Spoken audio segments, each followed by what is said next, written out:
చేతుల గీతలు కలిసి రావు, నొసటి రాతలు సక్కగా లేవు, గ్రహాలు గాడి తప్పినాయి, శనిగ్రహం ఫెవికల్ పెట్టి అతికిచ్చినట్టు నాయమటే పడుతున్నదని తెగ బాధపడేటోళ్ళు గీ ముచ్చట జర్రంత చెవులను రిక్కించి నుండ్రి. మనిషి అనుకుంటే చేతి గీతలు, నొసటి రాతలు, అదృష్ట రేఖలు అన్ని అనుకూలమై తల వంచి సలాం చేస్తే అని నిరూపించుండిగో గీ చిన్న పిల్లగాడు.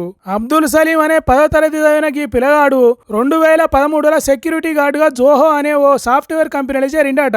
పనిలో చేరిండు గాని మనసు లేకుంటున్నదట.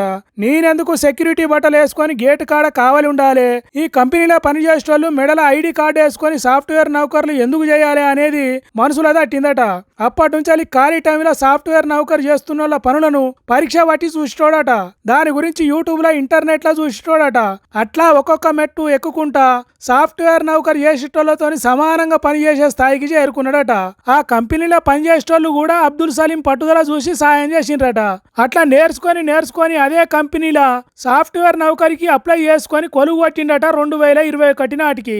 ఎక్కడ 10వ తరగతి, ఎక్కడ సెక్యూరిటీ గార్డు, ఎక్కడ సాఫ్ట్వేర్ ఉద్యోగం. నాతోని ఎందుకు కాదు అనుకుంటే, పట్టుబట్టి చదవకుంటే, యూట్యూబ్లో ఇంటర్నెట్లలో సర్చింగ్ చేసి నేర్చుకోకుంటే అబ్దుల్ సలీం సాఫ్ట్వేర్ అయ్యేటోడేనా? ఇంజనీరింగ్ చదువులు చదివితే తప్పారా అని సాఫ్ట్వేర్ నౌకరి తన కాళ్ళ దగ్గరికి వచ్చేదేనా? అందుకే నా కర్మ గిట్లనే పాడైంది, ఇంతకంటే నేను ఎక్కువ ఏం చేయలేను, నా అదృష్టం మంచిగా లేదు అనుకుంటే అది శాతగాని తనమే అవుతుంది తప్ప ఇంకోటి కాదు. మనం చేసే పనిని బట్టి ఫలితం ఉంటది. కష్టపడితే కన్నీళ్లు ముత్యాలైతాయి. అంతేగాని మూలకు కూర్చొని ఏడిస్తే ఏం రాదని చెప్పకనే చెప్తున్నది ఈ అన్న స్టోరీ. అబ్దుల్ సలీం అన్న సెక్యూరిటీ గార్డు నుంచి సాఫ్ట్వేర్ ఉద్యోగం దాకా అని సోషల్ మీడియాలో రాసి పోస్ట్ పెడితే కోట్ల మంది చూసి షెబ్బాస్ అని మెచ్చుకున్నారట. తన స్టోరీని చేతులునయంగా షేరింగులు చేస్తున్నారట. ఇప్పుడు అబ్దుల్ సలీం ముచ్చట ట్రెండింగ్ అయింది సోషల్ మీడియాలో.